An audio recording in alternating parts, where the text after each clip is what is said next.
আলহামদুলিল্লাহ। সত্যি কি আমরা ভালো আছি? ভারতবর্ষ ধর্মনিরপেক্ষ দেশ। ভারতবর্ষের সংবিধানের 25 নম্বর ধারা আমাদেরকে শিক্ষা দিয়েছে মুসলমানরা মসজিদে নামাজ পড়বে, হিন্দুরা মন্দিরে ঘন্টা বাজাবে, কেউ কারো ধর্মের প্রতি হস্তক্ষেপ করবে না। কিন্তু প্রশ্ন করছি আপনাদেরকে, স্বাধীন ভারতবর্ষে রাস্তার দাঁড়িয়ে মুসলমানদের নামাজ পড়তে বাধা দেওয়া হচ্ছে না? হচ্ছে না?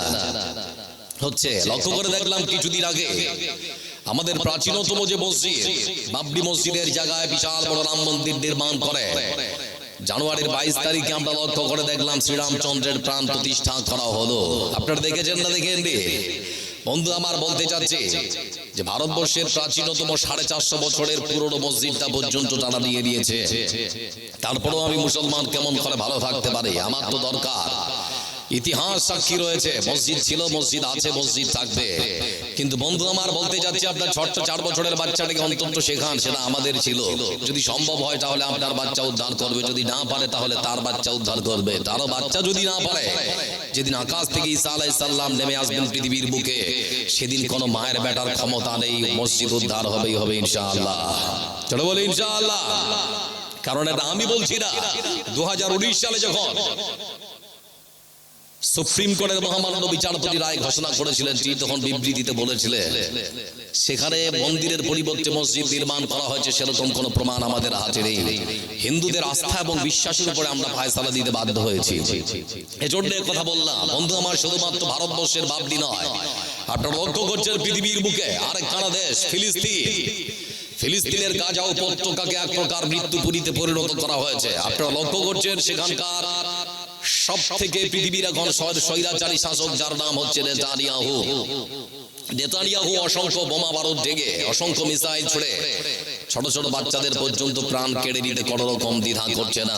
তবে বিশ্বাস করি পৃথিবীর বুকে কোনো ট্রাইব্যুনাল, কোনো আদালত, পৃথিবীর বুকে কোনো বিচারক পৃথিবীর সব থেকে স্বৈরাচারী শাসকের যদি বিচার নাও করে, আল্লাহর আদালতের বিচার হবেই হবে ইনশাআল্লাহ। জোরে বলি ইনশাআল্লাহ। বন্ধু আমার বলতে চাচ্ছি আপনাদেরকে, ভারতবর্ষকে সাজিয়েছি আমরা, ভয় পাওয়ার কোনো কারণ নেই। ভারতবর্ষের মাটিতে কুতুব মিনার, দেওয়ারিয়াম, দেওয়ারি খাস, তাজমহল, দিল্লির লালকেল্লা থেকে শুরু করে সব জায়গায় মুসলমানদের অবদান আছে না নেই? বলি। এখন আপনারা হয়তো মনে মনে ভাববেন, ভাই তুমি তো মুসলমানের ঘরে জন্মগ্রহণ করেছো, তুমি মুসলমান, তুমি মুসলমানদের গুণগান গাইবে, এটাই স্বাভাবিক। আমি আপনাদেরকে আমার বলতে চাচ্ছি, কলকাতা সিটি কলেজের একজন অধ্যাপক, ইংরেজি বিভাগের একজন অধ্যাপক, যার নাম হচ্ছে শান্তিময় রায়, একজন হিন্দু ভাই আমার, তিনি ভারত স্বাধীনে মুসলমানদের অবদান সম্পর্কে একখানা বই লিখেছে। সে বইয়ের মধ্যে থেকে কয়েকটা কথা আমি আপনাদের সামনে কোট করছি। তিনি লিখেছেন, ভারত স্বাধীনে মুসলমানদের অবদানকে আজকে যারা খাটো চোখে দেখে যারা অস্বীকার করে, তাদের জানা উচিত 1984 সালে তৎকালীন ভারতবর্ষের প্রধানমন্ত্রী কংগ্রেসের নেতৃত্বাধীন সরকারের আমলে মানে ইন্দিরা গান্ধী, তার আমলে 1984 সালে আমরা লক্ষ্য করেছিলাম একজন মহাকাশচারীকে মহাকাশে পাঠানো হয়েছিল, যার নাম হলো রাকেশ শর্মা। সেই রাকেশ শর্মা যখন মহাকাশে পৌঁছেছিলেন, তৎকালীন সময় দেশের প্রধানমন্ত্রী ইন্দিরা গান্ধী মহাকাশ গবেষণা সংস্থা ইসরোর পক্ষ থেকে তিনি জিজ্ঞেস করেছিলেন, ভাই রাকেশ শর্মা, তুমি তো আকাশে, আমরা তো ভারতবর্ষের মাটিতে, আচ্ছা তুমি বলো মহাকাশ থেকে আমাদের দেশ ভারতবর্ষটাকে দেখতে কেমন লাগে? ঠিক সেই সময় তিনি উদ্ধৃতি দিয়েছিলেন আমাদের বিখ্যাত কবি আল্লামা ইকবালের সেই তারানা, সারে জাহাঁ সে আচ্ছা হিন্দুস্তান হামারা। এই বিখ্যাত কবিতা যিনি লিখেছেন, এই তারানা যিনি লিখেছেন, তিনি হচ্ছেন একজন মুসলমান, যার নাম হচ্ছে আল্লামা ইকবাল। যুবকেরা গান শোনে, ভারতবর্ষের মাটিতে এক মহিলা শিল্পীকে সুর সম্রাজ্ঞী উপাধি দেওয়া হয়েছিল, সুরের রানী, যার নাম হচ্ছে লতা মঙ্গেশকর। নাম শুনেছেন না? শোনেননি? লতা মঙ্গেশকর। কিন্তু তিনি কোন গানকে বিখ্যাত হয়েছেন, এই উপাধি পেয়েছেন, যুবকেরা জানে না। আমার বিখ্যাত কবি আল্লামা ইকবালের এই তারানা গেয়ে তিনি সারা পৃথিবীর বুকে সুনাম অর্জন করেছেন। এজন্য মনে রাখতে হবে বন্ধু আমার, আমি বিশ্বাস করি পৃথিবীটা মানুষের হোক, ধর্ম থাকুক অন্তরে, মন্দিরেতে ঘন্টা বাজুক, আজান হোক, মসজিদে আমি বিশ্বাস করি মারা এক বৃন্তে দুটি কুসুম, হিন্দু মুসলমান, মুসলিম তার ধর্ম, হিন্দু তাহার প্রাণ। এজন্য বলতে যাচ্ছি, হিন্দু, জৈন, বৌদ্ধ, খ্রিস্টান, আমরা যারা ভারতবর্ষের মাটিতে বাস করি, সবাই মিলে প্রতিজ্ঞা করে নিজেদের মধ্যে দ্বন্দ্ব ভুলে গিয়ে পরবর্তী প্রজন্মকে কেমন করে একটা সুন্দর ভারতবর্ষ উপহার দেওয়া যায়, জন্য সকলকে চেষ্টা করতে হবে। যেখানে থাকবে না কোনো বিদ্বেষ, থাকবে না কোনো হিংসা, থাকবে না কোনো মারামারি, সবাই মিলে মিশে ভারতবর্ষের মাটিতে বসবাস করবো। কারণ যারা বসে আছেন বন্ধু আমার, কিছু কথা বলছি ভূমিকার মন্ত্র দিয়ে, কথাগুলোকে মূল্যায়ন করার চেষ্টা করুন। আপনি ঘুমিয়েছেন, ঘুম ভাঙলে সকাল, না ভাঙলে পরকাল। ঘুম ভাঙলে সকাল, না ভাঙলে পরকাল। এজন্য একটা মানুষ কোরআন পড়তে পড়তে মৃত্যুবরণ করছে, আর একটা ছেলে গান গাইতে গাইতে মৃত্যুবরণ করলো। আচ্ছা আপনারা বলুন, দুটো মৃত্যু কি আল্লাহর কাছে কখনো সমান হতে পারে? সবাই বলুন, সমান হতে পারে? এজন্য মনে রাখবেন একটা কথা, কলকাতার নজরুল মঞ্চে গত বছর দেখে দেখলাম একজন গায়ক, কে যার নাম, গান গাইতে গাইতে সে মৃত্যুবরণ করলো। আর আমাদের বিখ্যাত কারি আব্দুল বাসিত, তিনি কোরআন কারীমের সুমধুর কণ্ঠে তেলাওয়াত করতে করতে মৃত্যুবরণ করলেন। আল্লাহর কাছে দুটো কখনো সমান হতে পারে না। এজন্য একটা কথা বলি, মাটির নিচে গিয়ে যদি ভালো থাকতে চান তাহলে মাটির উপরে ভালো কাজ করে যান। মাটির উপরে ভালো কাজ করবেন যত বেশি, মাটির নিচে গিয়ে ভালো থাকবেন তত বেশি। এর নিশ্চয়তার গ্যারান্টি দিয়েছেন পৃথিবীর সর্বসেরা মহামানব বিশ্বনবী মুহাম্মদ মুস্তাফা সাল্লাল্লাহু আলাইহি ওয়াসাল্লাম। যুবককে বলছি, যুবক তোমার আদর্শ কে? বলে আমার আদর্শ হচ্ছে শাহরুখ খান। কি দিয়েছে তোমাকে? 1 2 3 কেমন করে জুয়া খেলতে হয়? বলে আমার আদর্শ হচ্ছে সৌরভ গাঙ্গুলি। কি দিয়েছে তোমাকে? ড্রিম 11 কি করে মোবাইলে বসে জুয়া খেলতে হয়, জুয়ার শিক্ষা নিতে হয়, সেটা তোমাকে শিখিয়েছে। বলে আমার আদর্শ হচ্ছে প্রসেনজিৎ চক্রবর্তী। কি দিয়েছে তোমাকে? রামি সার্কেল, কেমন করে মোবাইলে বসে গেম খেলতে হয়, জুয়া খেলতে হয়। এজন্য বলতে চাচ্ছি যুবক ভাই আমার, যারা এখানে বসে আছেন কথাগুলোকে মূল্যায়ন করো। আমাদের জন্য একজনই মহামানব, যিনি হচ্ছেন পৃথিবীর সর্বসেরা মানুষ মুহাম্মদ মুস্তাফা সাল্লাল্লাহু আলাইহি ওয়াসাল্লাম। মায়ের কাছে ছিলেন একজন আদর্শ সুসন্তান, স্ত্রীর কাছে একজন আদর্শ স্বামী, এমনকি পৃথিবীর বুকে যুবকদের জন্য একজন আদর্শ যুবক, আদর্শমান যুবক। এজন্য আদর্শ যদি কারো কাছ থেকে নিতে হয় তাহলে পরে আমরা নেব পৃথিবীর সর্বসেরা মহামানব বিশ্বনবী মুহাম্মদ মুস্তাফা সাল্লাল্লাহু আলাইহি ওয়াসাল্লামের কাছ থেকে। বলছিলাম বন্ধু আমার, ভয় পাবেন না, ভয় পাওয়ার কোনো কারণ নেই। মুসলমানদের জন্য একজন সাহায্যকারী আছেন, তিনি কে? একটু আরো জোরে বলে ভাই, তিনি কে? আচ্ছা বলুন একবার, আল্লাহ আমাদের আজও সাহায্যকারী হিসেবে আছেন না নেই? দেখবে করোনায় যখন সারা পৃথিবী স্তব্ধ হয়ে গিয়েছিল, লক্ষাধিক মানুষ যখন মরছে, আমি আপনাদেরকে প্রশ্ন করছি, চড়িয়ন্তপুর ঘষ্টলা গ্রামে কজন মানুষ করোনা আক্রান্ত হয়ে মরেছে? তাহলে বুঝতে হবে মুসলমানদের সঙ্গে মহান আল্লাহ আছে। কিন্তু সব থেকে দুঃখের বিষয় কি জানেন? মুসলমান আকাশের একটা চাঁদ দেখলে পরে মসজিদ সম্পূর্ণ পরিপূর্ণ করে দেয়, মসজিদটা ভর্তি করে দেয়। আবার সেই মুসলমান পরের মাসের আকাশের আরেকটা চাঁদ দেখলে পরে মসজিদটা খালি করে দেয়। বুঝতে পারেন দিকে বলছি? যখন দেখবেন রমজানের চাঁদ তখন মসজিদে জায়গা পাওয়া যায়, আবার যেই দেখবেন ঈদের নামাজ পড়া হয়ে গেছে সেদিন থেকে ওই চাঁদ দেখার পর আর মসজিদ ফাঁকা, মুসাল্লি খুঁজে পাওয়া যায় না। এরকম হয় না? হয় না? হয়। আচ্ছা বলুন তো, সারা পৃথিবীর মানুষ যদি নামাজ না পড়ে, আল্লাহর পজিশন থেকে আল্লাহকে আমরা কিছুটা নামিয়ে রাখবো নাকি? কোনো কিছু হবে না। সারা পৃথিবীর মানুষ যদি নামাজ পড়ে, আল্লাহ যে পজিশনে আছেন সেখান থেকে একটু উঠানো যাবে না। নামাজ পড়বেন নিজের লাভ, না পড়বেন তো নিজের ক্ষতি। এজন্য বলতে যাচ্ছিলাম বন্ধু আমার, ভূমিকায় যে কথা, ভয় করার কারো কারণ নেই। কারণ আমরা হচ্ছি সেই মুসলমান যারা মুতার যুদ্ধ করেছে, খাইবার করেছে, খন্দক করেছে, বদর করেছে, উহুদ করেছে। সেদিনও মুসলমান সংখ্যায় কম ছিল, তবে আল্লাহর সাহায্য মুসলমানদের সাথে ছিল, আজও আছে। হচ্ছে না কেন এই বিষয়ে সংক্ষিপ্ত কিছু বিবরণ পেশ করার চেষ্টা করবো ইনশাআল্লাহ। এই বিষয়ের উপর একটা ছোট্ট উদাহরণ দিচ্ছি, উদাহরণটা মনে রাখলে পরে পুরো বক্তব্য আপনাদেরকে বুঝতে অসুবিধা হবে। একটা মালিক, মানে গরুর কিছু মালিক তার রাখালকে দিয়ে সকালবেলা 10টা গরু মাঠে চড়াতে দিয়েছে। গরুগুলোকে বাড়ি থেকে ছেড়ে দিয়েছে, 10টা গরু গুনে গুনে 1 2 3 4 5 6 7 8 9 10টা গরু ছেড়ে দিয়েছে। গরুগুলো মাঠে ঘাস খাচ্ছিল। একটা গরু একটা ঝোপ, একটা জঙ্গলের পাশে গিয়ে ঘাস খাচ্ছে, আর সেই জঙ্গলের মধ্যে লুকিয়ে ছিল বাঘ।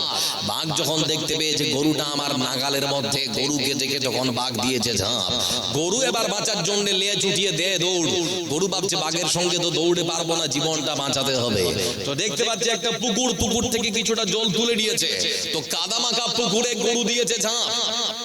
যেই ঝাঁপ দিয়েছে গরু অর্ধেকটা মাটির ভিতরে লটপট করছে, আর এগোতে পারছে না, উঠতে পারছে না। উপর থেকে বাঘ তখন বড় বড় চোখ করে বলছে, তোর নাম কি সাদে গরু হয়েছিল? নামের সঙ্গে তোর কাজের খুব মিল আছে। এমন জায়গায় পড়েছিস যেই জায়গা থেকে আর জীবনে উঠতে পারবে না। গরু তখন বড় বড় চোখ করে বাঘের দিকে তাকিয়ে বলছে, মামা আপনার চিন্তা ভাবনা ভুল। বলে কেন? বলে আমার একজন মালিক আছে, আমার একজন মালিক আছে। গরুগুলো যখন ঘরের মধ্যে ঢুকবে, 1 2 3 4 5 6 7 8 9টা গরু যখন ঢুকবে আমার মালিক তখন দেখবে আমি রে।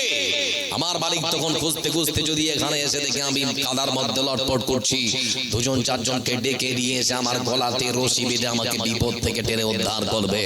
একটা গরু বিশ্বাস করে সে যদি বিপদে পড়ে তার একজন মালিক আছে তাকে বিপদ থেকে উদ্ধার করবে। আমরা মুসলমান কবে ভুলে গেছি যে আমাদের একজন সাহায্যকারী আছে। আমরা ইমানদার যদি হই, মুমিন যদি হই, আমাদের একজন সাহায্যকারী আছে মহান সত্তা আল্লাহ রাব্বুল আলামিন। এই মুমিন বান্দা বিপদে পড়লে আমার আল্লাহ আমাদেরকে বাঁচাবে বিপদ থেকে। তিনি আছেন না নেই? বিশ্বাস করি না সদা সর্বদা বিপদ থেকে উদ্ধার করার মালিককে জোরে বলে, সবাই বলি মহান সত্তা আল্লাহ রাব্বুল আলামিন। তিনি কোরআন কারীমের মধ্যে বলেন وَكَانَ حَقًّا عَلَيْنَا نَصْرُ الْمُؤْمِنِينَ। সত্যি যদি ইমানদার হও, মুমিন হও, কখনো কোনো জায়গায় যদি বিপদে পড়ে যাও, আমার কাছে যদি সাহায্যের জন্য হাত বাড়িয়ে দাও, মুমিন বান্দারে শুনে নাও, আমার উপরে তখন দায়িত্ব হয়ে যায় আমি আমার মুমিন বান্দাকে ততক্ষণাৎ সমস্ত বিপদ থেকে উদ্ধার করে দেই। সুবহানাল্লাহ বলবেন না? বিপদ থেকে উদ্ধার করার মালিক কে?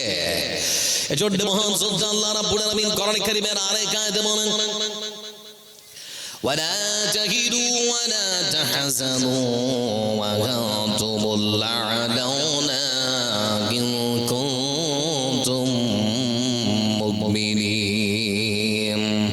কোনো ভয় করো না, কোনো চিন্তা করো না, যদি ইমানদার হও আমি আল্লাহ তোমাদের জন্য যথেষ্ট। দুটো আয়াতে আল্লাহ অঙ্গীকার করলেন আমার দিকে চেয়ে থাকো। ইমানদার হলে সাহায্য করবে, না হলে সাহায্য আসবে না। আচ্ছা প্রশ্ন করছি আপনাদের, আপনারা যদি ইমানদার না হতেন তাহলে কোরআনের কথা শোনার জন্য আসতেন? হ্যাঁ না বলেন, আসতেন কি? ঈমান আছে বলে এসেছেন, তাই তো নাকি? এবার মহান সত্তা আল্লাহ রাব্বুল আলামিন তিনি কোরআন কারীমের আরেক আয়াতে বলেন আকিমুস সালাহ, সালাত কায়েম করতে হবে, নামাজ পড়তে হবে। হুকুমকার, সবাই বলে হুকুমকার। আমার বন্ধুরা এখানে বড় কাপ দিয়ে শব্দ ব্যবহার করা হয়েছে কায়েম, যার অর্থ হলো এমন কাজ যে কাজ আমাদের সমাজে চালু আছে, প্রতিষ্ঠিত আছে। আমাদের সমাজে কাপড় পরা চালু আছে বলে জালসা শুনতে সবাই এসেছেন কাপড় পরে। আপনাদের মধ্যে কোন মানুষ যদি উলঙ্গ নগ্ন হয়, ন্যাংটা হয়, আপনার মাঝে বসতে চায়, কেউ বসতে দেবে না। কারণ যেহেতু সমাজের মধ্যে কাপড় পরা চালু আছে, উলঙ্গ নগ্ন ন্যাংটা মানুষকে কেউ কখনো পছন্দ করে না। সারা পৃথিবীর সমস্ত মুমিন মুমিনা, মুসলিম মুসলিমা, নারী পুরুষ নির্বিশেষে এরা যদি আল্লাহর হুকুমকে মান্যতা করে সমাজের মধ্যে সালাতকে কায়েম রাখতো, চালু রাখতো, প্রতিষ্ঠিত রাখতো, তাহলে পরে সমাজের মধ্যে বেনামাজি কখনো খুঁজে পাওয়া যেত না। আর বেনামাজি সমাজের মধ্যে থাকলে তাকে কেউ পছন্দ করতো না, ভালোবাসতো না। এখন প্রশ্ন করছি আপনাদেরকে, আমাদের সমাজে বেনামাজি আছে না নেই? সবাই বলে আছে না নেই? আজকে ফজর পড়েছেন কে কে? একটু হাত তুলি। এই কয়েকজন আর পড়ে পড়ে আপনাদের জন্য দোয়া থাকলো, আর আল্লাহর কাছে প্রতিজ্ঞা করে কাল থেকে পড়বো ইনশাআল্লাহ, পড়বো ইনশাআল্লাহ। কেমন করে ঘুমাও তুমি ফজর করে কাজা, এমন তো হতে পারে জোহরে জানাজা। পারে না? পারে না? কথা বলেন না, হতে পারে না? পারে না? মুসলিম হয় না জন্ম নিলে মুসলমানের ঘরে, কাফের মুমিন তফাৎ হয় সালাতের উপরে। মুসলিম হয় না জন্ম নিলেই মুসলমানের ঘরে, কাফের মুমিন তফাৎ হয় সালাতের উপরে। এই জীবনে নামাজ যেন, এই জীবনে সালাত যেন হয় না কবু কাজা, এমন তো হতে পারে জোহরে জানাজা। মানুষ এমন তো হতে পারে জোহরে জানাজা। বেনামাজি পাবে না হায় নবীর শাফায়াত, দজক হবে শেষ ঠিকানা আঘাতার আঘাত। বেনামাজি পাবে না নবীর শাফায়াত, দোজখ হবে শেষ ঠিকানা, আঘাত আর আঘাত। নামাজ